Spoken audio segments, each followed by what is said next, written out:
Hello and welcome to Flawed to Masterpeice, brought to you by Sherilyn Fletcher Ministries. Sherilyn Fletcher is an author, a life coach, a teacher, the senior pastor of Life Changes Outreach Regiment Incorporated, located in Melbourne, Florida. Sherilyn encourages you to get free, stay free, and live free.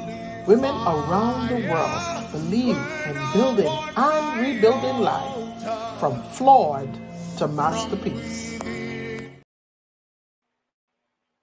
Good evening, everyone. I am so excited for you tonight joining us for another episode of Flawed to Masterpiece. Thank you for tuning in. Thank those of you who have been watching over the past weeks. And for any person that is new tonight, welcome to our show. Tonight, we have a powerful topic. And we know with everything that is arising, things sometimes can become so overwhelming on people. And we don't know, a lot of people don't know how to handle the stress and the cares of life. You know, there are some persons that use sedative such as alcohol or drugs or cigarettes or whatever the case is, just to cope. But tonight we have a specialist, and I am excited, and she's gonna give some really great information. So get your pens and your paper, please, or get your phones to make sure that you are taking snapshots because we need this information to help us to get to our next. It is so important. Our mind is not made to hold so much, all of the pain and the stress. We have to find a way and how to release on what's the root cause, on why we're doing what we're doing, or why things are happening the way it's happening. I'm excited tonight. And listen, I am going to be sitting down and listening to this teaching tonight. She is a certified mental health or case manager. I'm probably messing up the name, but she is also certified through the state of Florida. And so this is something that she does for a living. So it's nothing new to her. And she's also a woman of God. And so women out there, sometimes with all the emotions and everything going on, we can just be, sometimes we shut out things and don't really face things that is happening. We close it out or we try to dismiss it. Well, tonight, I'm believing that this woman of God will give you points and keys on how you can live a life that is really productive and a life free, knowing and understanding some things and behavior you might have been, things that might have been happening in your life and you don't know, and you're trying to figure out why you're behaving this way. We are so emotional. Ooh, any little thing happen, we get all emotional. And some of us who have had to struggle so hard, we have learned how to hide our emotions. But tonight, we want to definitely bring this broadcast to you to help you, even as we're in the month of January, talking about your next. So without any further ado, I want to present to some of you and introduce to some of you this wonderful, mighty woman of God, Tawana Johnson. And tonight she is going to be presenting to us. And I'm so excited. Woman of God, just come on and just say hello to your audience on tonight. I am excited about our show tonight. Here I present you to Tawana Johnson. Well, good evening, everybody. And thank you for tuning in tonight for what is a very important topic, but also it is a topic that we don't really like to talk about, and that is our mental health. And as Apostle said, and thank you, Apostle, for this wonderful opportunity to be a part of what you're doing. And as she has stated, my name is Tawana Johnson, and I am a mental health therapist here in the Brevard County area. I specialize in women's mental health and other areas of mental health as well.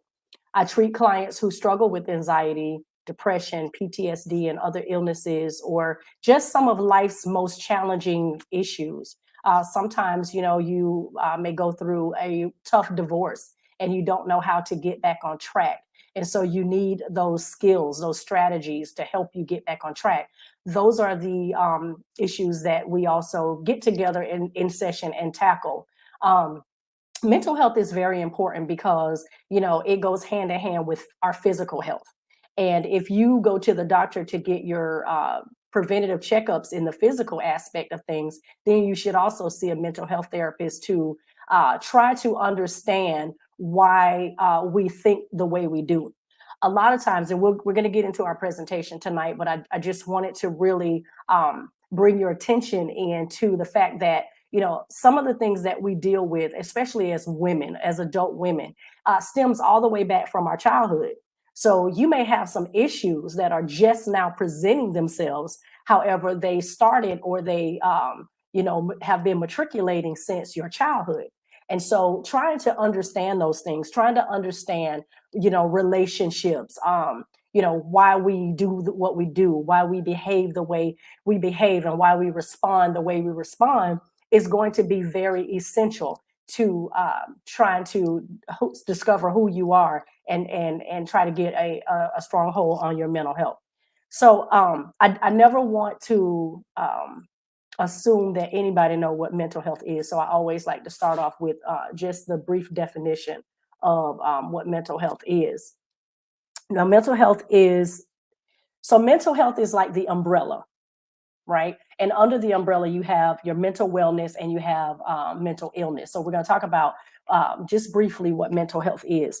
And the mental health includes our emotional, psychological, and social well-being. So that is every aspect of who we are. It affects how we think, how we feel, and act. It also helps determine how we handle stress, relate to others, and make choices.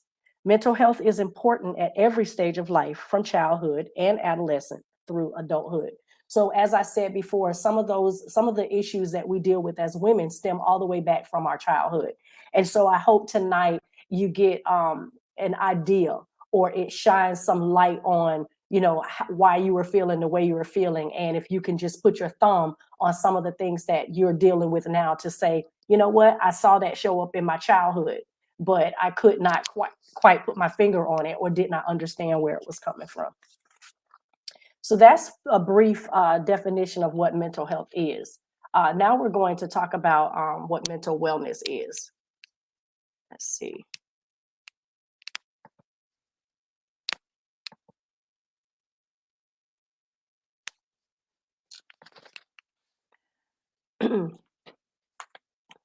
All right. So mental wellness is a state of well-being in which the individual realizes his or her own abilities. There it is.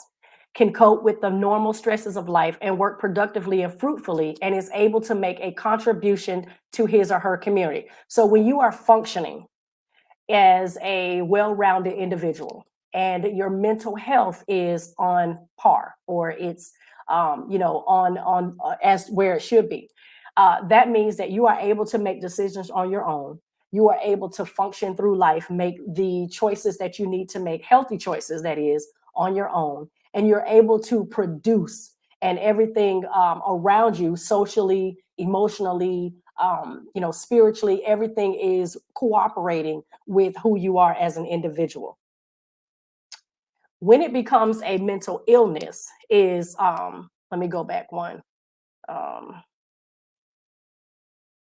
becomes a mental illness when the stresses of life, the issues of life, and those things that you normally are capable of handling or capable of operating in starts to deter. Maybe there was an event that caused you to, you know, suffer some type of mental illness, or maybe it's just a genetic, because some things are genetic. But just because, you know, your parents were depressed or your parents had mental health issues, it does not necessarily mean that you will.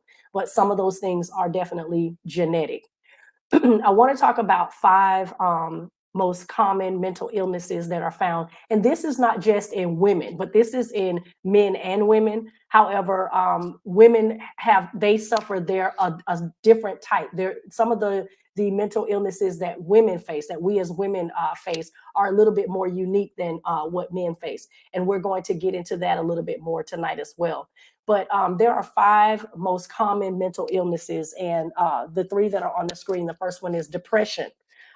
Depression is a mood disorder that causes a persistent feeling of sadness and loss of interest. So you can be depressed based on a situation that has occurred in your life. Perhaps you lost a loved one. Perhaps you lost a job. Any type of loss that you have suffered will cause some feelings of feelings of depression, or cause you to be in a depressed mood. So, but the depression here, mainly, they're talking about a clinical depression, and that is when you cannot function uh, through everyday life like you used to, or like you should. Your psychological fortitude is not up to par where it should be on a scale from 1 to 10. So that is when you lose interest in the activities that you once, loved. You don't want to, you self isolate, so you don't want to socialize with people that you normally socialize with. Your emotions are all over the place, and you're like in a dark place, and you don't want to like come out of your room. You don't want to shower. You don't want to do the basic necessities that you have always done in life. That is one of the most common mental illnesses that we as women go through. And the second one is anxiety. And anxiety can be normal. I think we all have bouts of anxiety every now and then. Perhaps you're going to the doctor and you don't know what report you're going to receive. You have some anxiety because you don't know what to expect. Or you have a big test that you're preparing for. You don't know what to expect. You're getting ready to give a speech, or you're getting ready to stand in front of, thousands of people, and you don't know what to expect. Those are the common everyday stresses of anxiety, or the common things that will bring on anxiety. But this type of anxiety is a little bit more in detailed, and it's an intense, excessive, and persistent worry and fear about everyday situations. So when you're experiencing this type of anxiety, you cannot get out of your head, so to speak. Everything you do, everything you see, it becomes worrisome to you, or it becomes, you're constantly in a state of fear.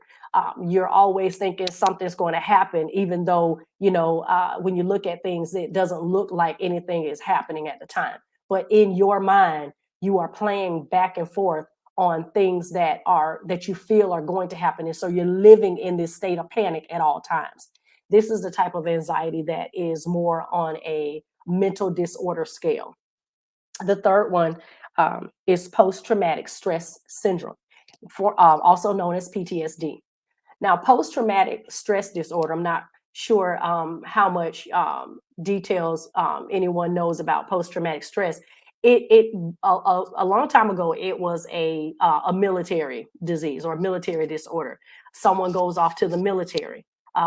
They start to experience things over, in the other countries, and they come back, and now they are shell shocked, or they have these issues that they didn't leave with, but they come back with these issues. And so I'm pretty sure most of you have heard, oh, that's a military disease, but it's a non-veterans disease as well. And post-traumatic stress syndrome can occur with anyone who has experienced trauma on any level. So it is a mental condition that's triggered by a terrifying event or a traumatic event, whether you witnessed the event or you were the actual person that experienced the event. Post-traumatic stress disorder can be a very something that will cause you to have triggers from the trauma that you experience. Some of the symptoms of PTSD includes nightmares. So if you've experienced a traumatic event, you may have nightmares. If you've witnessed a car accident, and I'm calling these things out because a lot of times, again, we don't know what is triggering the mental disorders that we are having. And most of us, some of us, if not most of us, have experienced a post-traumatic event or a traumatic event in our life, or will experience a traumatic event in our lifetime. And those events can cause you to have nightmares. It can cause you to not sleep well at night. It can cause you to not eat well at night. It can cause you to start seeing things that aren't there, depending on the severity of the trauma. You actually start to relive or reinvent the trauma. And these are moments, of course, where you really need to keep focus and be aware of these things, because if PTSD is not treated professionally, it can only get worse. The fourth one of the common illnesses that we go through is suicide attempts. Um, Most women, when if we experience suicide attempts, suicide is really it's more rapid or it's more prevalent in men because of the nature in which men attempt suicide. But it is still, a very very present mental illness that can occur in women as well. Um, More than 1 in 5 women in the United States experience a mental health condition or have experienced a mental health condition in the past year. And that's only the statistics are only for those that have actually went to a physician and or went to a mental health professional. Imagine the women or the people in the United States that are undiagnosed. So there are a lot of people that have never went to a mental health therapist to be diagnosed. They have never went to a psychiatrist to be diagnosed. They have never went to their pediatrician or their doctor to be diagnosed. So, but this is just the women that have went, where the statistics can actually show 1 in 5 women in the United States have experienced or will experience a mental health condition. And the fifth one on here is eating disorders. A lot of times, the eating disorders can occur mainly in our adolescent to teenage women who have body dysmorphic. They are not comfortable in the body that they're in, or they're looking at society to identify who they should be and what they should look like. So a lot of the eating disorders usually occur around the teenage years to the early 20s in women. Now we're going to talk about some of the symptoms and the causes. Um, Common symptoms and causes for depression in women. If you look at the slide here, there's a few symptoms, and these are not all the symptoms, but these are just mainly some of the ones that are very prevalent in women. And again, eating and sleeping more. You tend to eat more, or you tend to sleep more because you're trying to either eat away the issue at hand or sleep away the issue at hand. And so that is a very common symptom of depression in women. And some of you, I'm sure, have seen that in others. And it's not just I'm tired or I'm hungry, but it's more than that. And it's more sporadic, and it's a continual thing. Weight gaining. Weight gaining is a symptom of depression in women. Guilt and worthlessness, be it that you think about, that it's self guilt, or maybe it's guilt that has been brought on by other people. Suicidal feelings, which is what we just talked about. And here's the thing with suicidal feelings: just because you're having suicidal thoughts, suicidal ideations, suicidal feelings, does not mean you're going to do or commit suicide. It does not mean that. But it does indicate a cry for help. So if you are having suicidal feelings, suicidal ideations, which is the idea, if you're entertaining the idea of suicide, it is very important that you speak to someone, or that you talk to someone that you feel safe and comfortable with, that can get you the help that you need. Because if suicidal feelings or thoughts aren't talked out and you do not receive help, it can get worse. Core symptoms of depression is one of the symptoms for depression in women. The core symptoms, and some of the causes are hormones. If you're a woman that's going through menopause, or your hormones are raging, or you're on this medication to try to help regulate your hormones, that can also be a depressing state. So depression in women, one of the causes is our hormones, right? So it is important that we see a physical doctor, or that we see a doctor who specializes in our physical aspect of who we are, so that we can be either put on the proper medication to maintain or to control our hormones, or to have some natural things that we can do for our bodies in order to help our hormones regulate. Stress response, the way we respond to stress, is a common cause for depression in women. Body image issues, which we just talked about, the demands of motherhood, especially in single mothers. It can be a lot. Sometimes we have a lot of demands on us when it comes down to motherhood, and we second guess if we're doing a great job, or if we're the kind of mother that our children need. Sometimes we're hard on ourselves. So the demands of motherhood, or it can really, really cause us to spiral out of control and go into a state of depression. And those are the core causes of depression. Okay. Now, here are some unique issues that we as women deal with. So these are different. These are the ones that I was talking about that are unique to just women.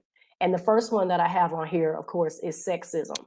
And a lot of times, as women, and I know it was more so way back when, and it probably still is on the scene a little bit today, where we always, as women, had to prove ourselves, or we had to prove that, we deserve to be where we are, or we deserve to have the type of profession that we have. So sexism is a really big issue that will cause some type of depression or a mental health issue in women today.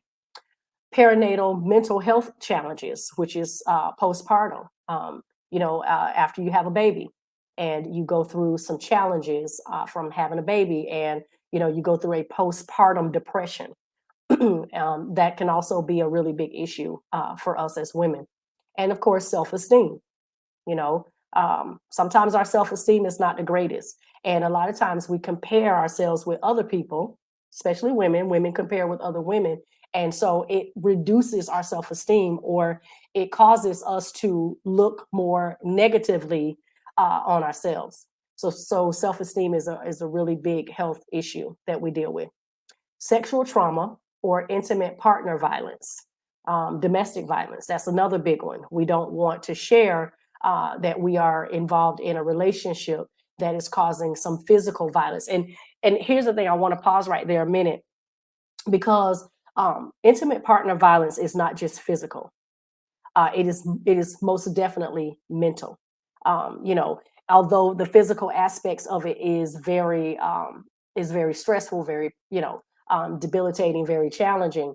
The mental part of the mental portion of intimate partner violence is just as crucial, because those are that is when you have a negative connotation on yourself, and you think that you're not good enough, and you think you're worthless, and you think, well, no one else wants me. He or she must love me.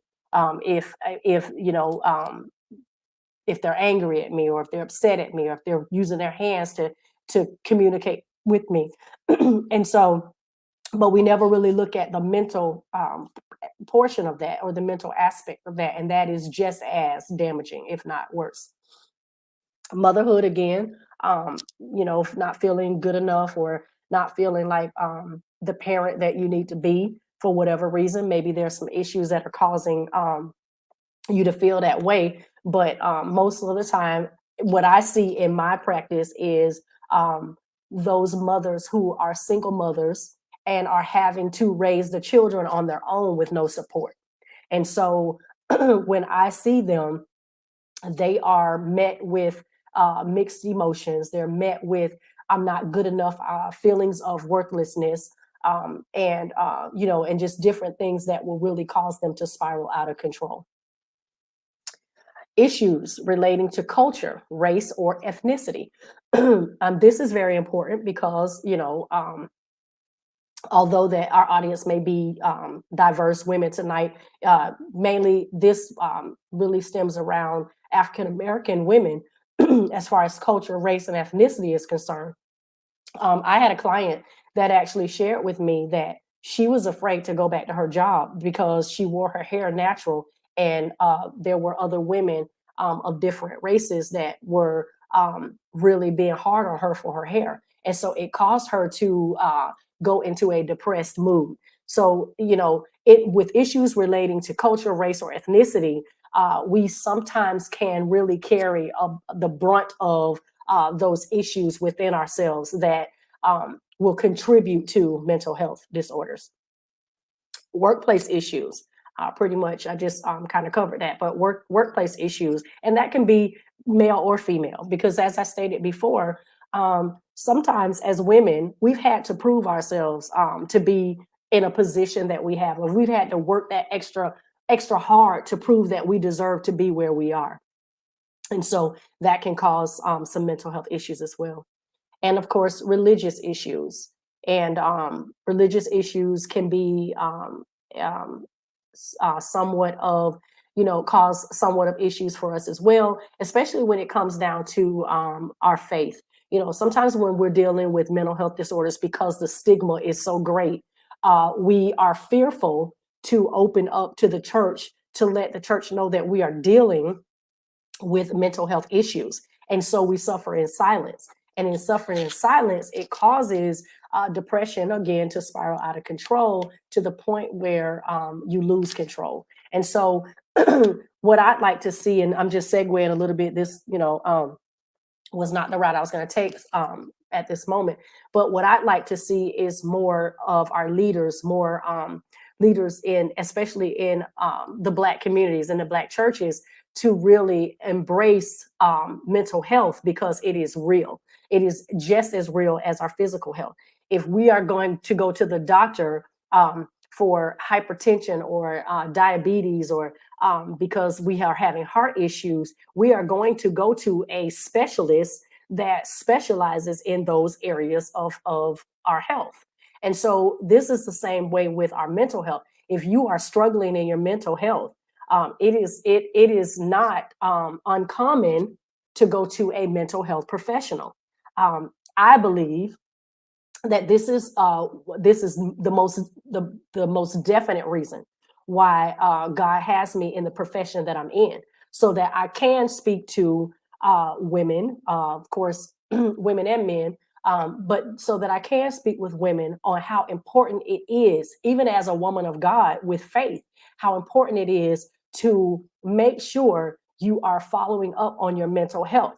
Make sure you are doing those things to take care of yourself, because you cannot operate and be functional in all areas of your life and your mental health is depleted. We are spirit, mind, body, and soul. And we have to make sure that we take care of that emotional aspect of who we are, so that we can function in the physical, so that we can function in the spiritual, so that we can function, in every area of our life and be whole. Just like, if you took a chair has 4 legs. So the components that make up who we are the spirit, mind, body, and soul. And so if one of those things are out of order, just as if one of the legs on a chair was broken, it would wobble a little bit. If you sat in a chair and the chair was wobbling, you're going to look at the legs of that chair to try to figure out which is the leg that's causing the issue. And once you discover or find out what leg of the chair is causing the issue, that's the leg that you fix. So it is with your body. If there's an area of your body that you're wobbling with, or that you're struggling with, so to speak, you are going to, or it should be your duty and your obligation to find out what area of your life that there's a shortage or that there's a struggle in. Okay, so I want to go a little bit further and discuss what it looks like. What does stress look like? What does anxiety look like? What does depression look like? And I know, if you can see on the screen, stress, anxiety, and depression, the acronym is SAD, SAD. Stress, which is also burnout, is you may have trouble sleeping or experience physical symptoms, including muscle tension, headaches, and digestive troubles. Now, those are physical symptoms. But if you are experiencing stress in the physical and you're getting to burnout in the physical, it is going to cause some situations or some problems in your mental, right? So when you're dealing with stressful situations, it's normal to deal with stressful situations. It's not normal to allow the stressful situations to overtake you or to overburden you, or you not have an outlet, or not have some type of way to handle the stress so that you can reduce the stress. When you are at burnout, that means that the stress is so heavy, that the burden is so heavy that there's absolutely nothing that you know how to do or comprehend in your own mind. And so that stress, the challenge of balancing day-to-day stresses along with added burdens of sexism and discrimination may lead to feelings of intense exhaustion and the inability to tackle tasks. So now you are you're not functioning on the at the psychological fortitude as you should. And we all know that stress does lead to burnout, and then the burnout leads to anxiety or worry. And this is what we're talking about, where you may feel preoccupied with constant worry, experiencing racing thoughts, having difficulty concentrating, or feeling unable to relax. And if you've had some of those moments before, I know I have. If you can get a strong hold on those and make sure you have a safe outlet, a healthy outlet to release some of the stress, release some of the pressure, release some of the burden, then you're doing good. But if it's causing you to continue to load more on you, or you're taking in more and you're taking in more problems, and you're focused on all of the negative things, then that is what causes the problem, and that is what um, leads to a depressed state. Which depression, you might experience persistent feelings of sadness, hopelessness, or lack of interest in things you once enjoyed. And that depression, again, if not treated, can lead to a clinical state of depression, and that is a serious state of depression. So let's talk about the stigma that's behind our mental health. Um, Again, especially in the African American community, we deal with a lot of stigma. If you see a mental health therapist, you're crazy. I remember, many, many years ago, they called mental health therapists shrinks. And so that was the word that no one used growing up in our households. If you were perceived to have any issues or any type of behaviors that manifested and other people can see those, it was, you don't have a problem. Why are you doing that? You don't have a problem. Or she's crazy. So it was always these negative words that people would use, or that people would say to try to define the manifested behavior in which they see. And so as the years, as the years go on, that is when mental health started to become more of a household thing, or more of a thing that was okay to talk about. I believe that had some of those disorders or some of those illnesses that showed up in our childhood, I believe that had some of those issues been addressed, then we would be healthier adults today. We would know how to handle our situations better today. We would have healthier coping strategies, because there are many different coping strategies. There are some negative coping strategies, like drinking. Drinking, when people drink, they drink to suppress, or they drink to drown their issues or their problems.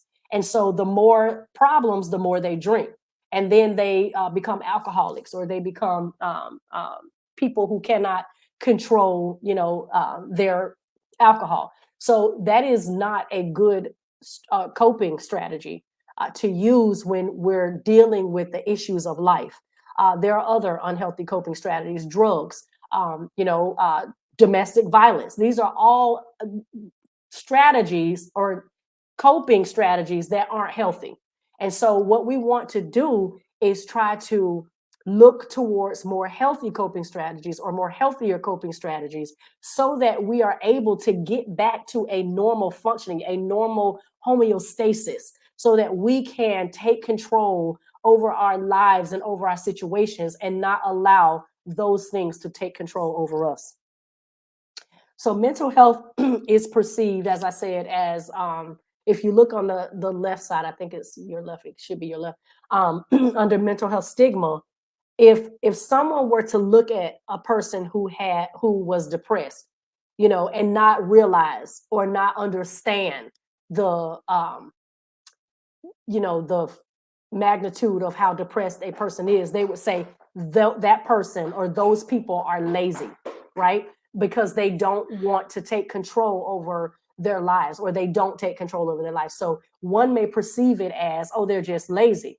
Whereas the person who is depressed and does and maybe they don't have control because they've lost control at that point.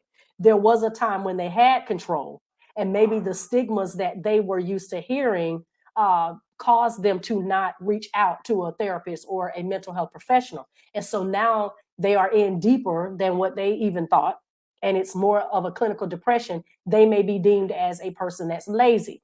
They don't shower, they don't get up, they don't do the things that they normally do. And so that may be looked upon as someone who has no values, or they're lazy. When in actuality, it should be looked at in a more awareness state as those with depression are strong for fighting painful symptoms 24/7. Because when you are depressed, even though you've went to see a mental health therapist, it's a process. So as you proceed and as you continue to keep up with your mental health as you would your physical health, then you will slowly take back that control over what has controlled you. And that is something that is going to take work. That's why you have to start somewhere, because it's going to take work. It is a process. And with the right coping strategies and the right coping mechanisms, you will be able to get back to a normal functioning of your life.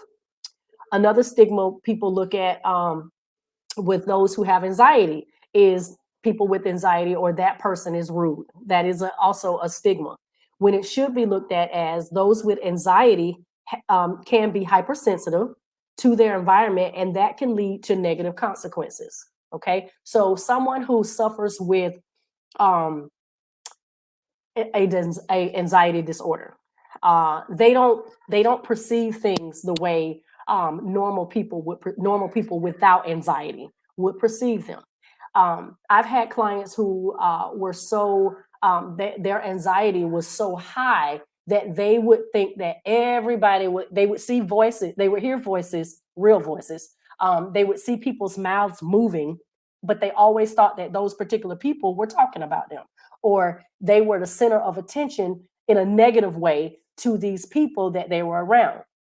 I've known people, or I've had clients that could not be in large crowds with other people for many different reasons. And these people had no idea that they were even around. So there are some things that people who suffer from anxiety, like on a really, really high scale of anxiety, major depressive disorder, and different things like that, who they don't see things the way people who don't suffer from anxiety on that scale sees them.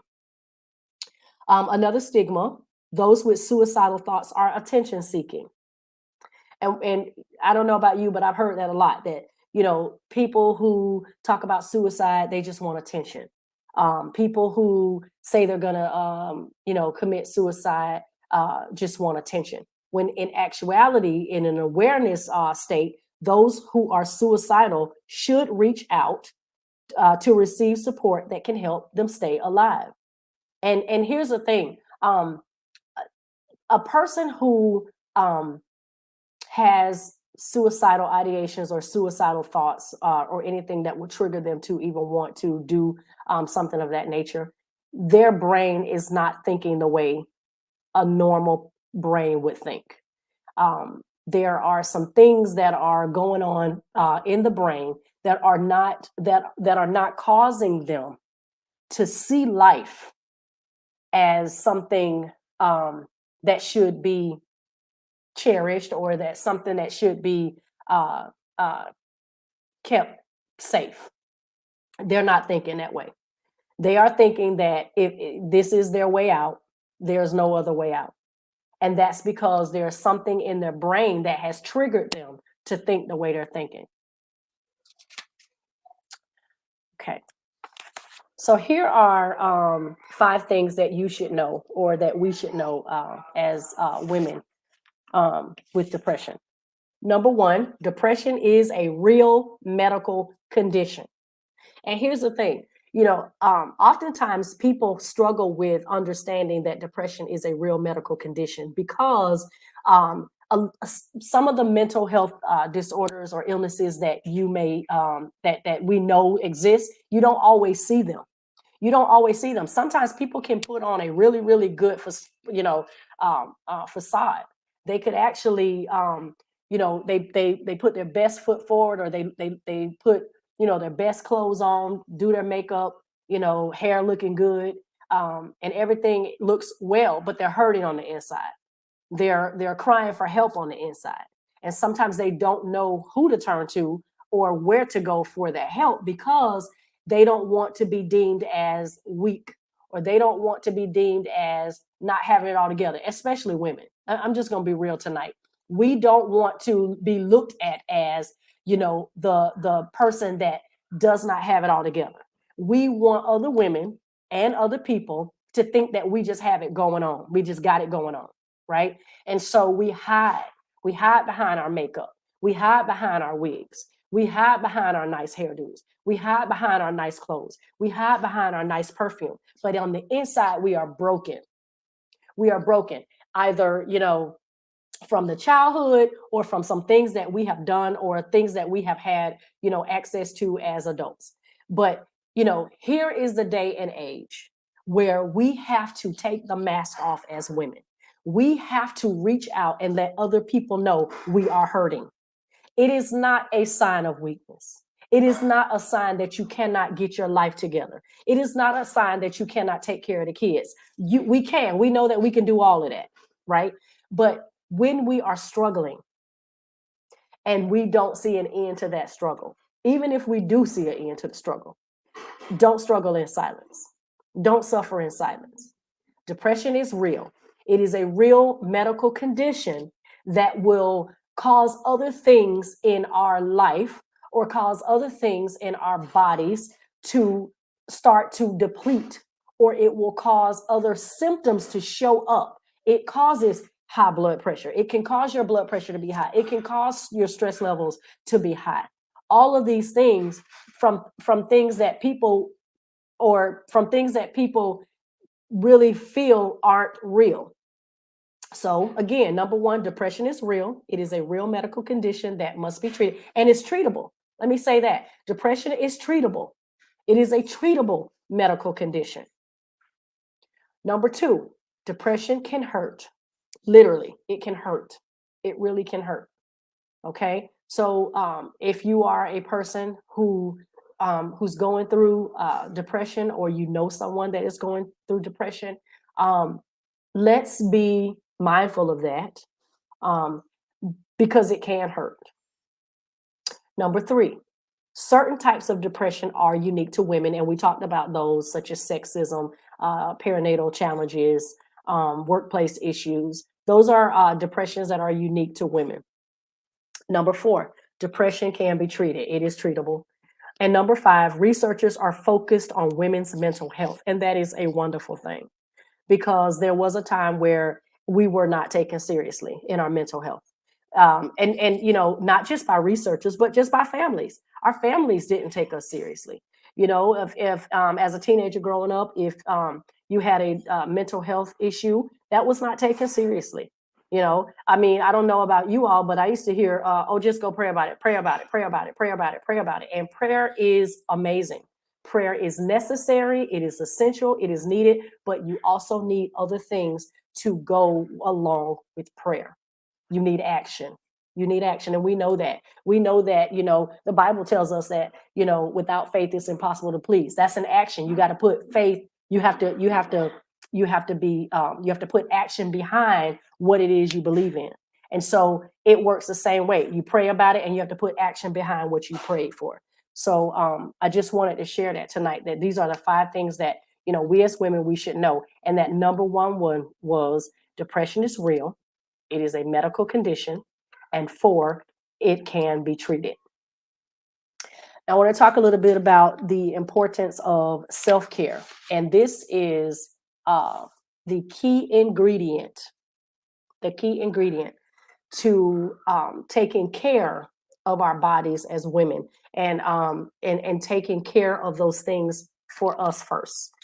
I don't know about you all, but there was a time where if you would say, "Oh, I need some me time. I just need some me time. I need to step away from everybody, and I just need to just be in the present moment with myself."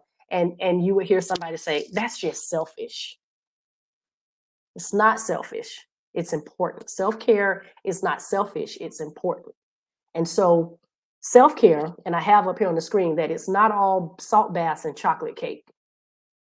It's not all salt baths and chocolate cake. Of course, you can complement your self-care with those things, but that's not what self-care is. Um, but self-care is being in the present moment with yourself, okay? Taking time for yourself, establishing healthy boundaries that are in line with your peace and your sanity. It is our obligation as women to make sure that we step away from it all and take time for ourselves.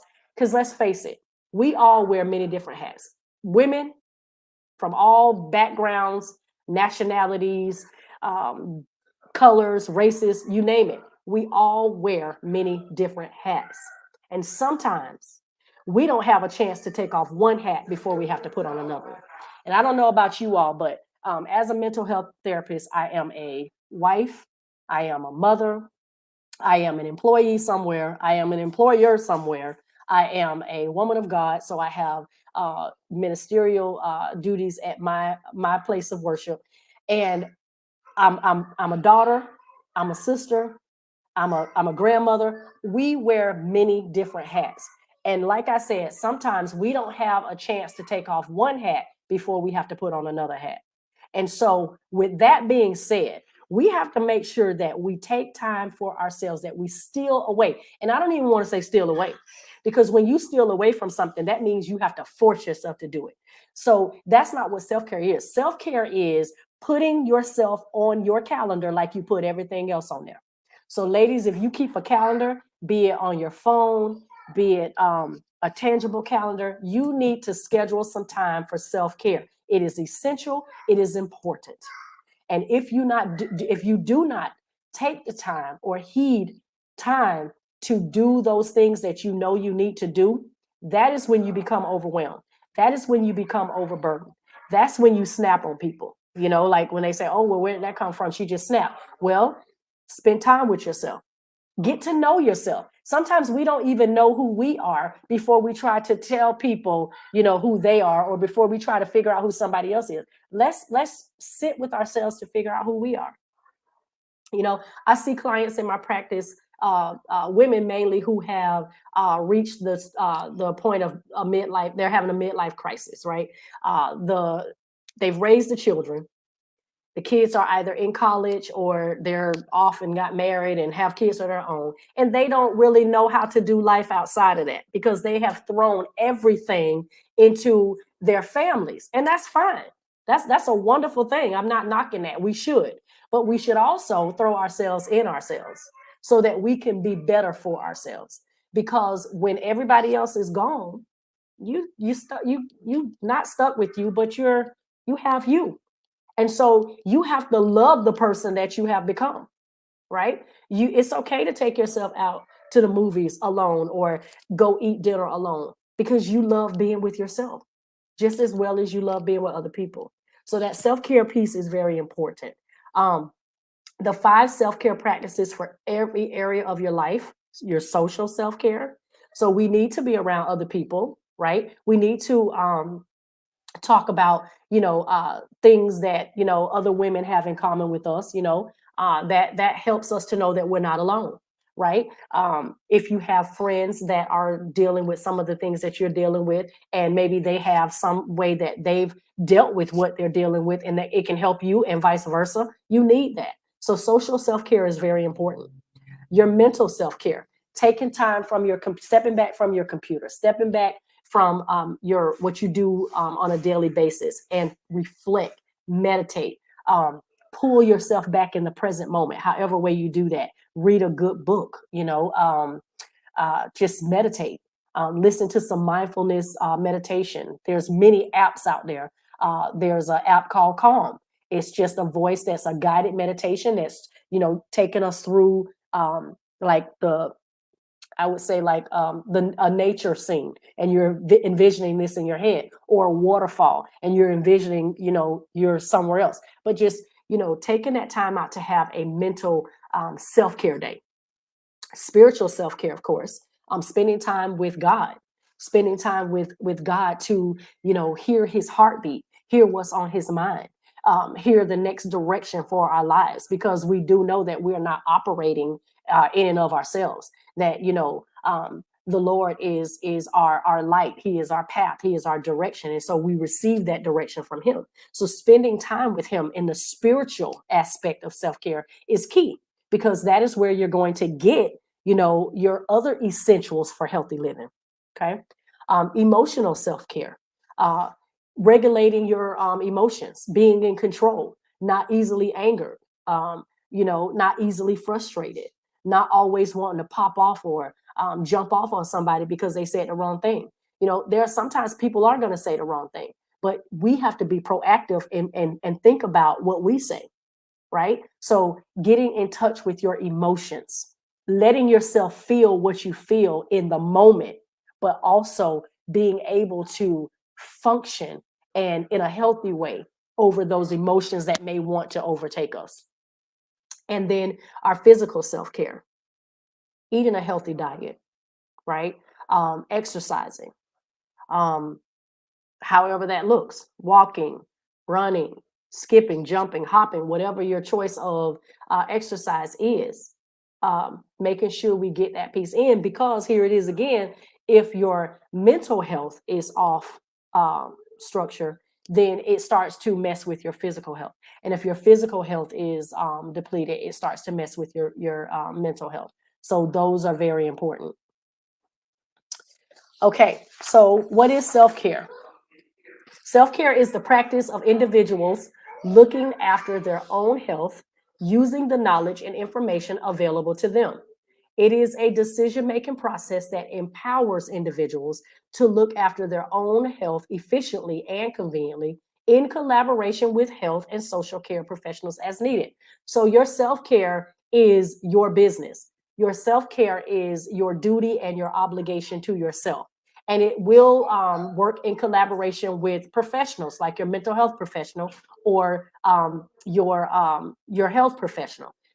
If you are if you do have any health issues, are you taking your medication properly? That's part of self-care. Are you taking your medication properly? Are you taking it at the time, your medications at the time you're supposed to? Are you following the doctor's orders?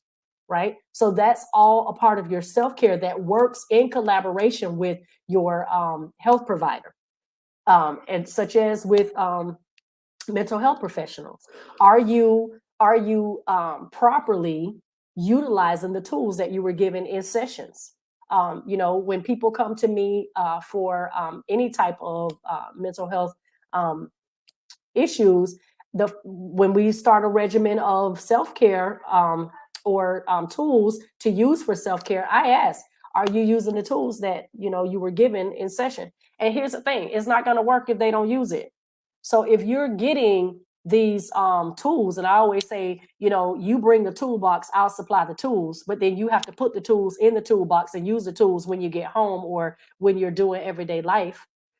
If you're not using those strategies effectively, then they're not going to work.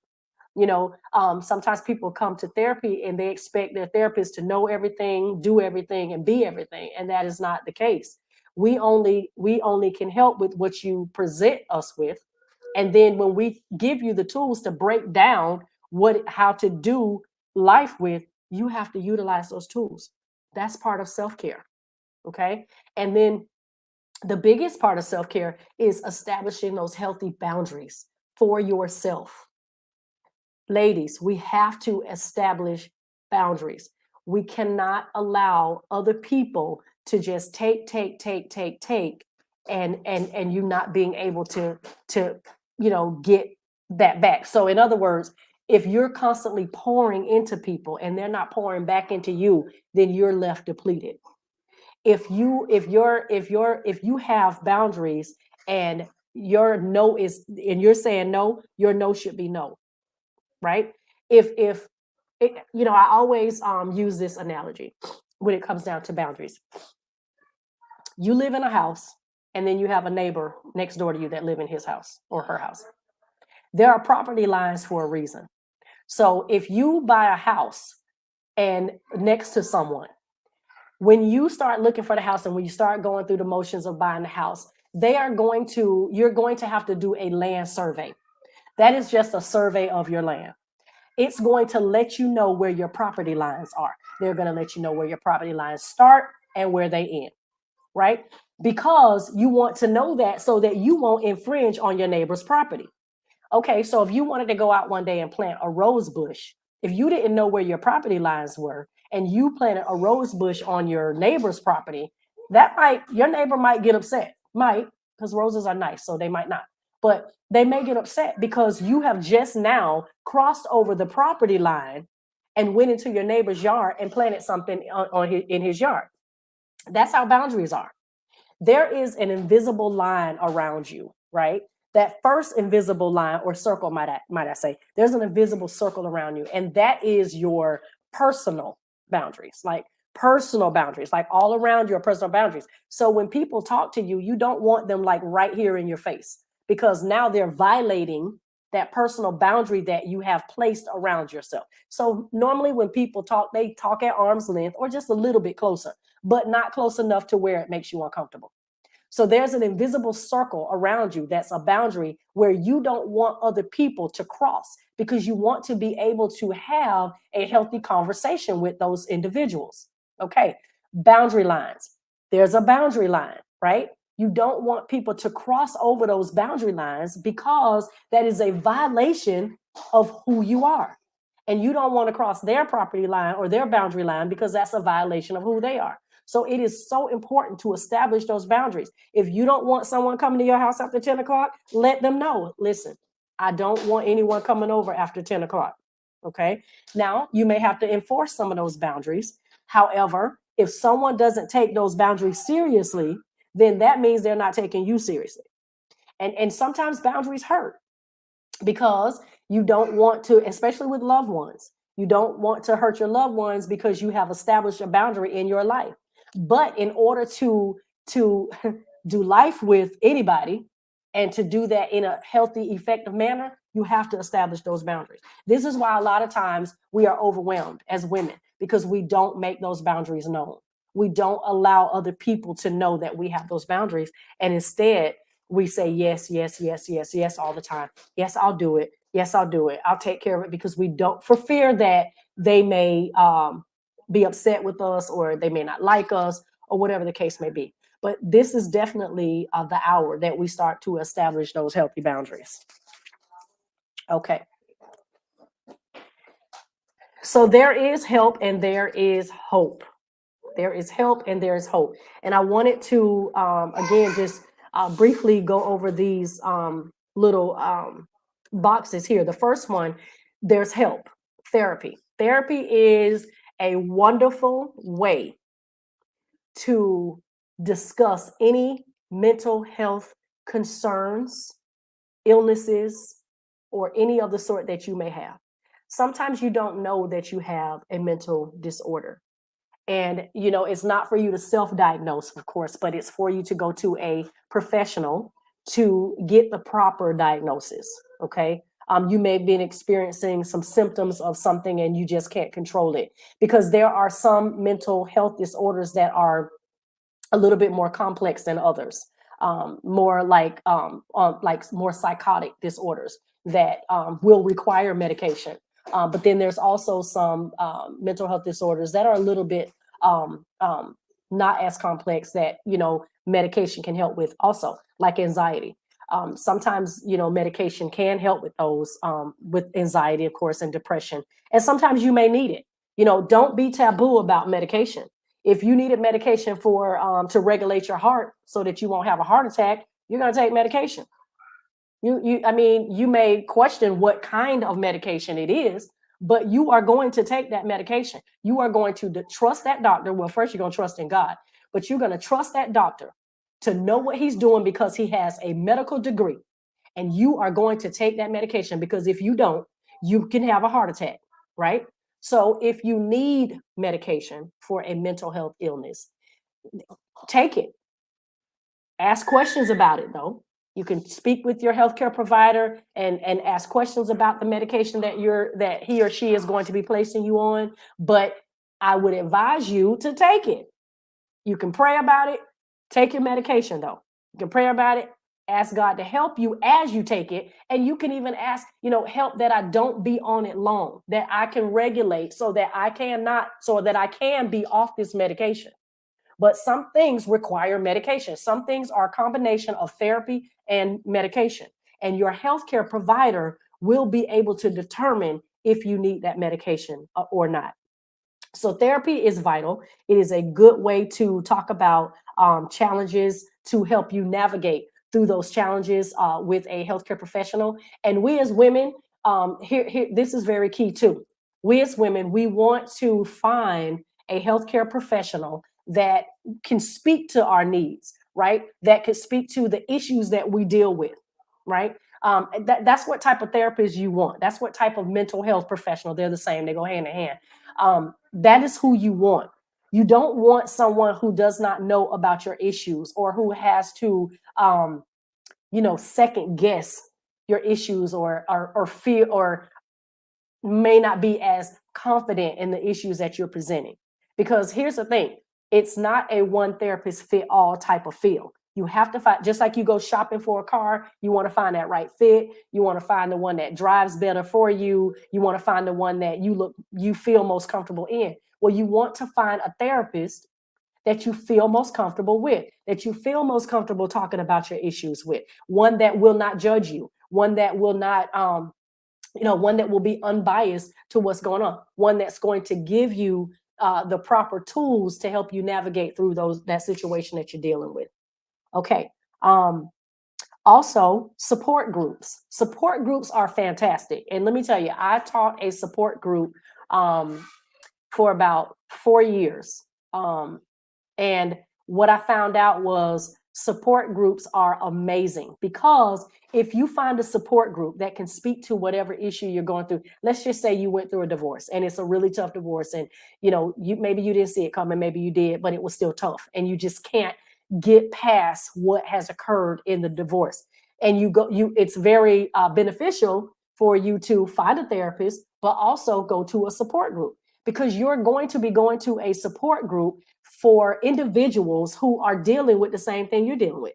Everybody in the room would have went through a divorce that was traumatic or one that they just could not get over in a timely manner and still go on with their life. Everybody in there will have the same type of issue. So that way you all, the group mates, will be able to lift each other, help each other, and you'll hear things that maybe you yourself are going through or something different and can provide that support from group mate to group mate.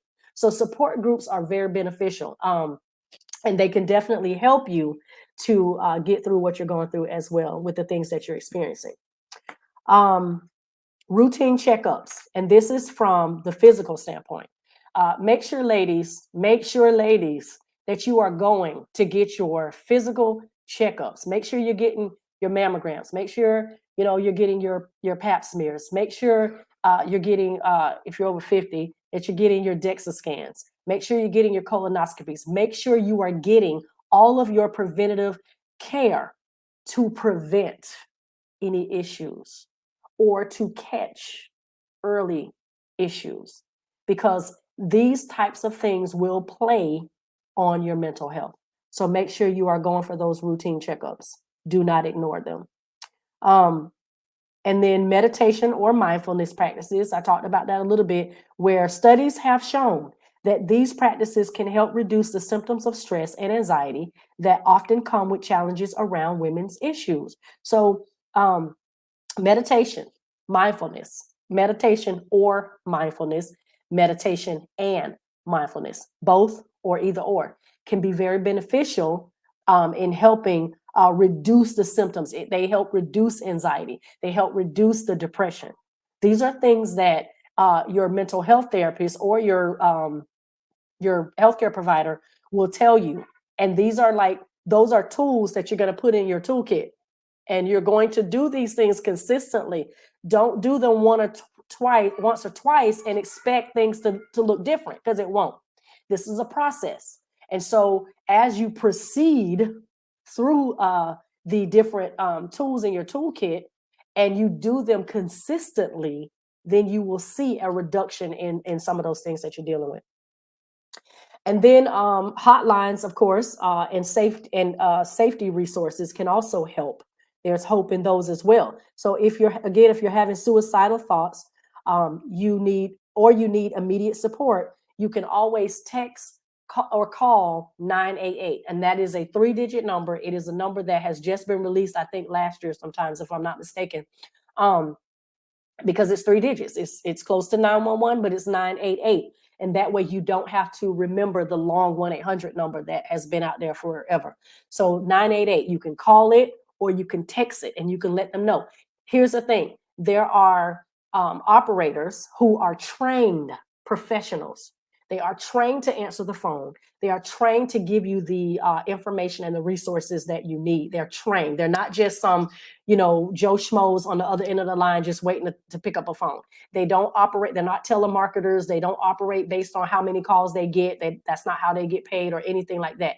They are trained professionals that can help you with whatever it is that you are dealing with, and that can get you to the right places and can give you the resources that you need. So you can call or text 988 for that is the suicide line.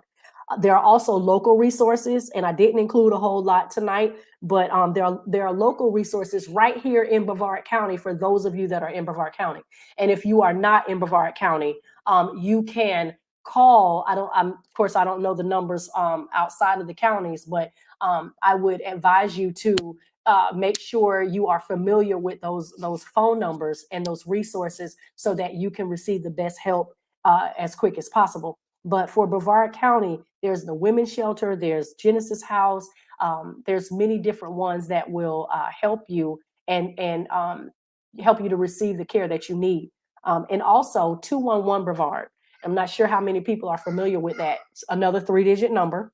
211 Brevard is a wonderful hub for resources in Brevard County. All you do is pick up the phone, call 211, you get an operator, and you let him or her know what type of resources you're looking for. If you're looking for mental health resources, they will give you some names and numbers. If you're looking for whatever it is that you're looking for, if you're looking for shelter, whatever it is that you're looking for, because again, we deal with a lot of issues as women. I know some women who are homeless. So there's another thing that mental health can play, on the fact that, you don't know where you're going to sleep. And so there's a lot of resources. There's some shelters here in Brevard County that will help women and children get back on their feet so that they can bring that their psychological fortitude up to par. So those are some great resources. I wanted to share. I think I'll share that after this slide. So here are some warning signs. Warning signs. Warning signs that you are depressed. Warning signs that you have anxiety, or warning signs that you have experienced some type of trauma or something in your life that has gotten you off track, and that you're no longer functioning in the atmosphere or the environment that you once did. And so again, that's persistent sadness or feelings of hopelessness. So if you or anyone you know is experiencing feelings and of persistent, like it doesn't stop, like, for a long time, like it doesn't stop. They're constantly sad. They're constantly feeling like there is no hope. When you hear people say there is no hope, they're at the end of their rope. Because if you can't see or if you can't feel hope, you're at the end of your rope. And so this is a red flag that you or someone you know need help. And don't be afraid. I know that sometimes, and I'm going to say this, but you have to choose wisely, this particular thing. But sometimes people don't want you in their business, and sometimes we stand off and we don't want to be in people's business, because I hear people say, well, I don't want to get in her business, or I don't want them in my business. But sometimes you need to get in people's business, especially people that you love, and you know that they are acting different and things are different with them. And especially if you know that they have had some type of event that has occurred in their life to cause them to be different. Sometimes you got to get in people's business, and you know what, and you got to tell them, look, yeah, I'm going to get in your business because I need you to know that I care about you and that I love you and that I want the best for you. And so we're going to do this together. We're going to call this suicide hotline together. We're going to go and look up some mental health therapists together. We're going to go to a healthcare provider together. We're going to do this thing together, and to stick it out with that person, because people need to know that there are other people that care enough about them to do that. They may be angry, or in the beginning, but let me tell you something. When they receive the help they need, or when they're on the road to recovery, they will thank you. So sometimes we have to get up in people's business just to let them know that we care, and that we're not going to lay down and let them destroy themselves on our watch. um where are we? So appetite and or weight changes. Sometimes this is a key indicator, aside from the normal, sometimes medication can cause you to gain weight or lose weight, aside from the normal things that will cause your appetite to go up or down. This is an indicator, or a warning sign that something is not right. Also, seeing or hearing things that aren't there. So if you start to see things or hear things that aren't there, that is, the time that you need to be very mindful of, seeking help. Irritability outside of the normal things that irritate us. Irritability, if you're irritable all the time, everything, everybody, is irritating you, and you're just like irritable, uncomfortable. Though that's also a warning sign. Misuse of alcohol or drugs. Decreased energy or fatigue. You're tired all the time. You have no energy. You want to sleep all the time. You want to pull the covers up over your head. You don't want to talk to anybody. You don't want to do the key essential things, like take a shower, brush your teeth, comb your hair, those type of things. And and it starts to show. It starts to show. Your fatigueness starts to show. These are warning signs that you or someone may be depressed. Social withdrawal. You're withdrawing from your social friends. Places that you normally would frequent, you no longer frequent, because now you're self-isolating. You don't want to be around anybody. Um, Dramatic changes in eating or sleeping habits, right? You can't sleep. Sometimes not sleeping enough is not the only warning sign, but not being able to sleep is also one, when it's dramatic. Excessive worry or fear, which is part of anxiety and depression. And some of these warning signs, they they they they go hand in hand with, like, depression and anxiety has a lot of the same symptoms. So you can have anxiety and be depressed at the same time, because the symptoms are they mirror each other. Aches, headaches, or digestive problems without a clear cause. Okay, so this is mainly for a person who is having all of these symptoms, right? They're experiencing these physical symptoms in their bodies, but they go to the doctor and the doctor can't find anything, right? There's nothing wrong with your heart. There's nothing wrong with your head. There's no problems anywhere. So, I know, like, with anxiety, when a person experiences anxiety, sometimes they experience rapid breathing, or shallow breathing, or they just can't, or that things just start looking more physical than mental. And so here's the thing: the first place you want to go to is a medical doctor, because a medical doctor can rule out certain things that you are experiencing in your body. So if, as a mental health provider, if someone came to me and they said, I'm experiencing aches, headaches, digestive problems, and I don't know what's going on, I would refer them to a medical doctor to rule out any cause that it could be a medical condition. Now, They get the report from the doctor. The doctor says, oh, you're fine. You got a clean bill of health, whatever the case is. Then you can start to look at a diagnosis of anxiety or look at a diagnosis of depression, right? Because now it seems to be more on a mental side than it is a physical. So that's very important too. If you start to experience these symptoms or these warning signs, make sure you go to your medical provider first so that your medical provider can rule out some of those things before you see a mental health therapist. And the last one I have is share your story. And I know, as women, we have a lot of stories, and sometimes we don't want to share those stories for fear that another woman is going to see us in a different way. But I believe that it is important to be transparent and to be relatable to other women. And you will know which environment to share your story. I do understand that all environments aren't, or there are certain environments that may not be suitable for you to share your story. But when you get a moment and an opportunity, if you were a person that have struggled with depression, say in your teen years, or say, not too long ago, or 5 or 10 years ago, or how many ever years, share your story. If you were someone, a woman who was on the verge of committing suicide, or thinking about suicide, or maybe you had the means to do it and you tried to do it and it was an attempt and it failed, share your story. Because there are so many women out here who are hurting, so many women out here who need an outlet, and you may be that outlet that they need. I tell you, you don't have to get all deep and and low with it, but you know what to share. Because there's another woman out there that needs to hear it. There's a woman right now that is struggling with depression. There's a woman right now who's struggling with anxiety. There's a woman right now who has all of these questions, but she doesn't have the answers to go to those questions, or to even answer those questions. There's a woman right now who doesn't even know where she's going to get her next meal to feed her kids. Share your story.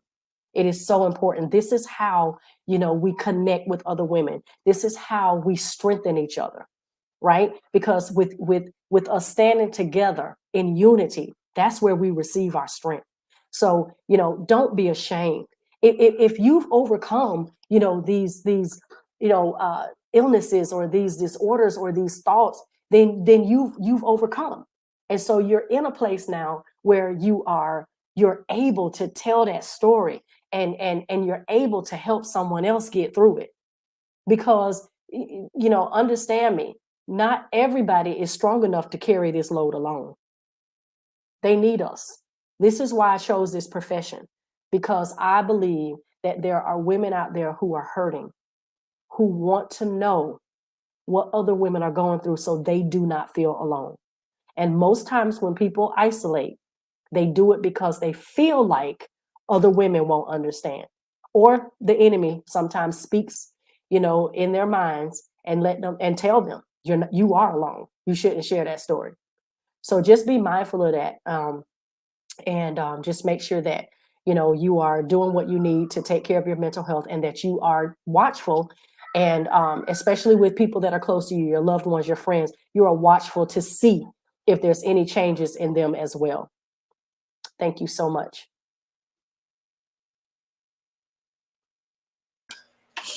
Oh God. Wow, wow, wow. That is so, man, listen. Oh my God. That's a lot of information, woman of God. I'm just so, listen. Oh my God. That is so powerful tonight. And you're right. There are many people we don't like to talk about it because it makes us look like we're inadequate. We don't want people to see us as being incompetent. We don't want people to see our flaws, and we all have flaws. And listen here, I know on the rise now, there's so many young girls who are just thinking, a lot of young people are just thinking like suicide is the way out. I've had young girls who checking themselves in the circle care because they feel like, there's no way out. Absolutely. Yeah, and it's on the rise, and we don't want to face it. We want, like you say, hallelujah, thank you, Jesus, praise the Lord, glory to God, and we don't really want to talk about those things that kind of make us, sorry, look like we are depleted. But it is so important. This is some good stuff. Listen, to those who've been listening, if you have a question, and one of the things we say on the prayer line, please don't suffer in silence. People, oh, I don't want to say it, and before you know it, something that could have been saved, or someone that could have been things that could have been avoided happens. And so if you have a question on tonight, just before we go, we have fast spent our time, but if you have a question, joke, inside joke, but if you have a question on tonight, if you have a question on tonight, feel free to put it in the comment. Woman of God, you did such a wonderful job, and you have Thank you. It was my pleasure. It yeah, was my pleasure. I'm telling you. I love the way you took your time and just really explain. And the good part about it is people have this broadcast to watch. And Absolutely. sometimes we forget that we are tripod, body, soul, and spirit. We just like to do all the spiritual stuff, and that's beautiful. Absolutely. Prayer is beautiful. Hmm. But you have to remember now, you got to go to the doctor to get the Hmm. diagnose. And That's right. these things are treatable. God could use Yeah, the doctor as a that's form right. of your miracle. Absolutely. It ain't all the time, And you know what, Apostle, since you mentioned that about the tripod, I remember as a young woman in my early 20s, when I would go to church, I would look around at all the other women and say, wow, they got it all together. And here I am hurting on the inside. And I was too afraid to tell someone that I really didn't have it all together and that I didn't know all of the spiritual pieces like they did. So I would leave the same way I came. And the older I got and the more wisdom that, God gave me, I realized, you know what, I don't have it all together. And I need to sit down and get that teaching and that training all over again and let people know, I'm suffering. And so it is so important that that's where we get our healing from. When we open our mouths and we're transparent with people. Now, Yes, you do have to be transparent with the right people. But right. I believe that God will show you those people because he showed those people to me. Hmm. You're right. Someone said we need a support group in church. Child, hey, according to who your pastors are now, you try that. They can tell you to slap some oil and you and tell you out. I'm sorry, I'm sorry, I'm sorry. But it's the truth. Hmm. Sometimes we just got to understand that not everything is a demon, Right. and not everything is spiritual. Some Hmm. things can be treated, and we don't, Absolutely. we don't want to do that. But the church is not. They don't really talk about things like this, like mental health. Hmm. It makes Hmm. them feel like they don't have no power, whatever the case is. But you have to forget now, there's a carnal nature in us that will never get saved. There's a carnal nature that's constantly fighting against the Spirit of God in us. Right. And Absolutely. so, in order for us to maintain, this is so important. This is so very important, man. I love it. I Hmm. love it. Yeah, and how you gonna be? How you gonna be a mental? You gonna be a mental case, and you gonna be singing on the praise sing. They gonna look at you. Oh, she crazy. Maybe she.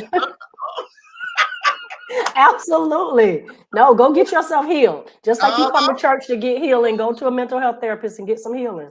There you go. You And know, it I is so. I say Go that ahead. everything can't be cast out. Some stuff got to be processed out. You're right. You're right. What about this? What do you do if your spouse starts threatening, saying he will kill you, and you're afraid? So Well, here's the thing with that. First of all, I would say if you can seek safe shelter. um, try to get yourself out of the environment that is that is causing the issues. Try to seek some safe shelter, and if you need some shelters, I can put some in the chat, depending on where you are. Because the thing is, with mental health therapists, we never encourage the victim to leave the aggressor, and that's for your safety. But we do say that if you can get to a place of safe shelter, do so. I Because agree. we never want you to be in an environment where you fear for your life. I agree. I agree. I agree because too many things are happening right now. And like I said, so many people are just losing it. They feel overwhelmed. Man, they feel people are adults, like you say, and still feel a sense of rejection, still living as that 5 year old that has been rejected, Hmm. all because they've never been taught or we don't approach things, but child, I just forgive him and I just put it in the back. Your That's subconscious it. Hmm. is what messes up a lot of people. Absolutely. And we've been told to get over it. There are some things that even as an adult, I can remember, from my childhood. And I'd like to say I had a great childhood, but there are some things that you hear certain words and you start to, and you hear these words. And then as you become an adult, you still cling on to these words and you realize that that wasn't beneficial and it's not beneficial to where you are right now. I shared this in one of my other presentations where we used to always hear young ladies are supposed to be seen and not heard. So for me growing up and now being an adult, that means, well, we have no voice. And Mhm. I know it wasn't like that. It wasn't supposed to be like that. But Right. imagine how many little girls have held on to that and thought, oh, well, we're not supposed to talk at all. We have no voice. And now I'm teaching, young women how to use their voice. Use That's it in a respectful manner. Use it to uplift and upbuild who you are, but use your voice. Don't allow anybody to silence who you are because you have a lot to say. Can you give us an example of how we can use your voice exercise so I can use my voice? I want an example of that. That's a hard one. Well, mainly when I say use your voice, because oftentimes,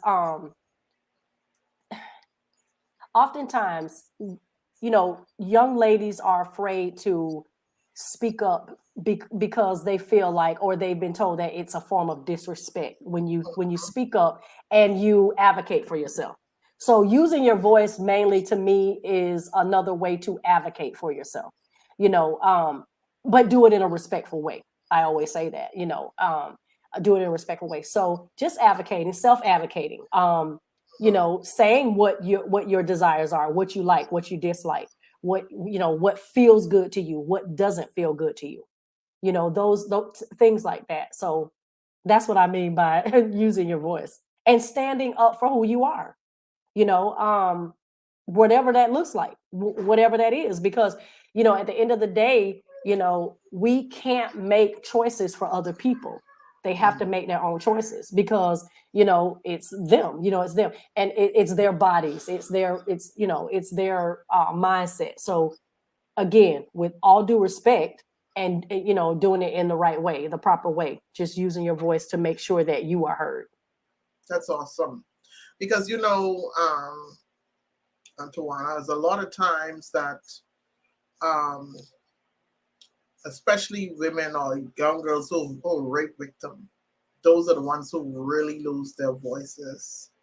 And it's said statistically, I don't know if I'm correct, but I think 8 out of 10 young ladies have experienced that at some time in their life. Maybe 7, maybe it's gone to 9, but it's about 8 or 10 young girls that have somehow been molested in some way, form, or fashion. And people don't understand. Like you said, we've been taught to be strong.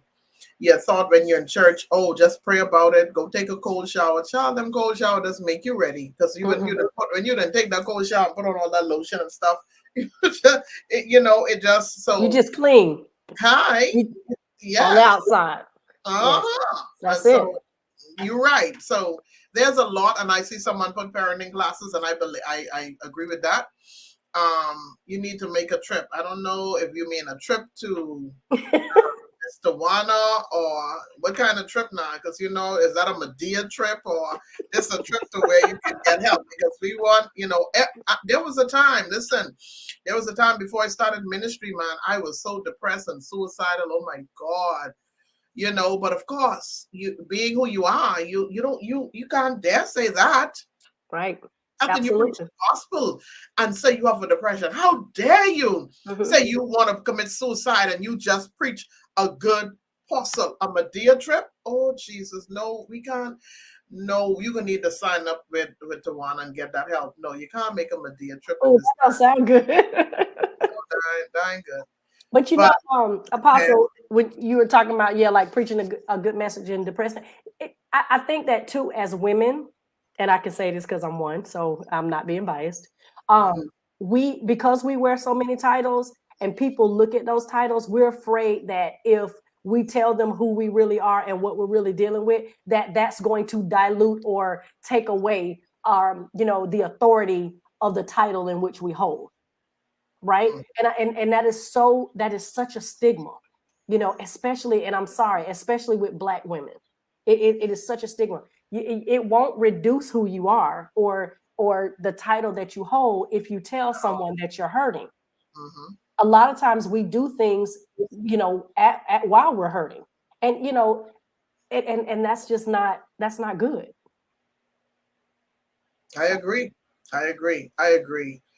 I think we need more sessions like these so we can really encourage because when you have sessions like these, people hide like roaches when Hmm. the light on. Hmm. They hide and if you're talking about oh bless me and I see everybody want something, but they don't realize that you have to take care of the root causes of these problems and these Absolutely. situations. It is Absolutely. all of this is beautiful, but it's no sense in you at the end of the day working 2 and 3 jobs, making all this money, drinking, smoking, doing all this stuff, and at the end of the day, you realize that your life is, you're almost at the end, and Hmm. you realize that you could have done things so differently. I Absolutely. want to encourage you guys get the help, okay? And Absolutely. no matter if people call you crazy, that's fine. We have a lot of people who live in a schizophrenia and bipolar and don't know it and never face it, Absolutely. and have lived, Undiagnosed. yes, diagnosed, and have lived a life, oh my God, just live a life of misery Hmm. because they don't want to just face this. They don't want to look broken. We are broken. Absolutely. We've been broken from Adam and Eve ate the apple. Hello. Absolutely. We've been a mess from then, so I don't Hmm. understand. Hmm. It's been a struggle from then, but thank Yes. God for the Holy Spirit. Praise And so God.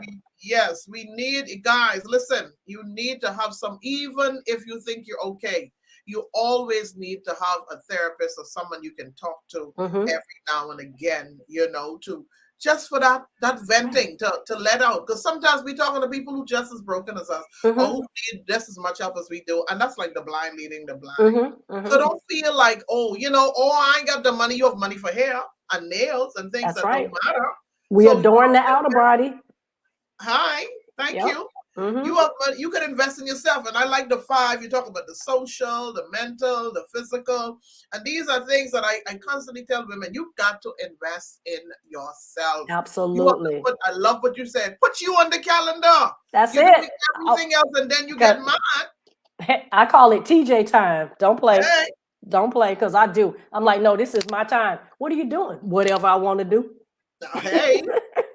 I remember one Saturday I drove down to Orlando to this sporting center. I played pickleball all day by myself, went, Oh, crossed my leg, ate some African ooh, food, and I was grinning. You people, I I know they love thought I it. was crazy, but I was just having my me time and I was so Oh, excited. I love that. Yes, yes. And so it I is. go to restaurants and Mm-hmm, by myself, of course, uh-huh. because I like spending time with me.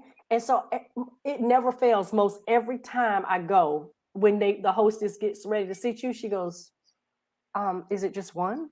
Are you Uh-huh. are you dining alone? I go, just me. Uh-huh. And I'm like, they must not see that much because I Mhm. love dining. I love treating myself, Hello. you know. Yep. I get it. I get it. I go to the movies. I was just telling somebody that Yes, I say, go to the movies. Love yourself. absolutely. I go to the movies and I'm sitting there and watching and enjoying and laughing like everybody else. I paid my money. You know, you Yeah, have to love you. Nobody can that's right. love you for you. And That's right. so That's it's right.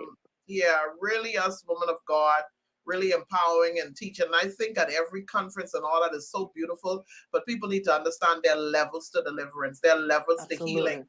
It's not Absolutely. just the spitting and the throwing and the rolling over the floor. That's Because right. the people minds are not right. They are going to digress. It's gonna be a reset. They're gonna go right back doing the same thing. It's about making sure that people understand in their mind who they are and understand Absolutely. that they can get through these things. Everyone Absolutely. gets depressed sometimes, sad, angry. We have these emotions, but we need to know how we am able to be navigated through these emotions. So I'm so Absolutely. excited, and I really appreciate you tonight for taking the Thank you. time and coming. This is some good stuff. And hopefully in our community we'll see more of it, and you'll do more of it. Parenting class.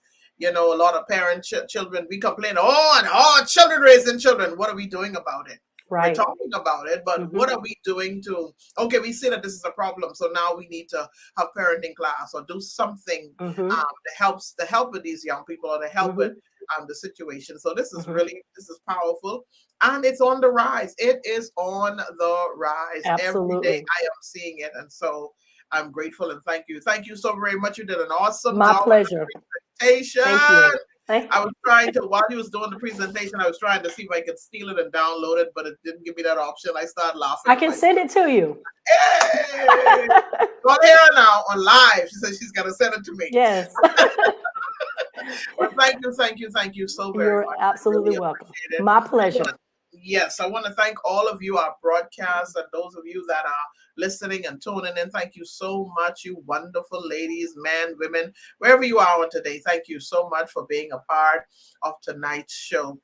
It's all about us helping the kingdom of God, but we must realize that we're body, soul, and spirit. We got to take care of all three. That's what wholeness is about. Not Amen. just taking care of one part. You got to make sure that all of you are being taken care of. And so it is so important. So thank you again. Tawana Johnson, mental specialist right here in Mhm. the Brevard County. Yes. So please look her up. She's on Facebook. Make your appointments, and it's time out for us being shamed now. Who cares? You That's want to be free. You want help. Listen, help is so absolutely. important. And so Absolutely. yes, thank you so Yes. very much. God bless you. And we don't like to leave the broadcast, of course, without inviting somebody to know the Lord Jesus. And with all of this, it's still having that joy of knowing Christ. At the end of the day, when we leave this life here and transition to the other side, we want to know that we are going to be living with Him. He died. He did all of this just for us so that we can have a right. So if that's you tonight, I want you to just repeat after me. And we're going to say a simple, short prayer. And Lord Jesus, I recognize that I'm a sinner Mm. in need of your grace. Come into my heart, be Yes. my Lord and personal Savior. Holy Spirit, teach me to follow Jesus from this day forth. In Jesus' name, amen. Amen. Now, you've begun this journey. This is a journey. This is not a one-time Yes. hit. It's a journey. And so we want to help make sure we are part and being a part of your journey. And so if you have said that prayer, come on and visit my website. And I have so many resources and things that we have our new converts class every Tuesday from 7 to 8. You can be a part, learn and understand your foundation in Christ and what salvation offers and how grace, and understand the fundamental of what God or what Jesus offered on the cross of Calvary. And then you are able to know and to walk this walk. It's just like, so you want to take care of your body, your soul, and your spirit. And I think we've done that today. You tell the people to exercise, you tell people to take care of themselves and do some things. So we have done, I think we've done a great job here tonight of taking care of the body, soul, and spirit. So God bless you. I'm going to say children's prayer. God bless you, my audience out there. So many different hats. I didn't know what hat to pull off just now. You just God See, he's bless you, wearing two at wonderful. one time. Just like, okay, what am I saying? But God bless you. Thank you so much for tuning in. And you can find this woman of God again. She's on Facebook, Tawana Johnson. Mhm. She's here in Brevard County, but the way things set up now, you can reach us still. There's Zoom. There's so many ways that you can do the Yes. counseling. And I know she has a passion for it. And so I'm so appreciative to you that, some people just do it for the money, but I hear your passion in really bringing the Thank awareness to you. God's people and to the community at large. Well, God Absolutely. bless you, and may God continue to keep you, everyone. We are so glad that you're tuning in. Join us on Monday for another episode of Flawed to Masterpeice. My name is Sherilyn Fletcher, aka God's Warrior Princess, and I want to encourage you to get free, stay free, and live free. God bless you. Amen. Thank you for watching. For more information about my ministries, visit my website at www.sherilynfletcherministries.com. God bless you. See you soon.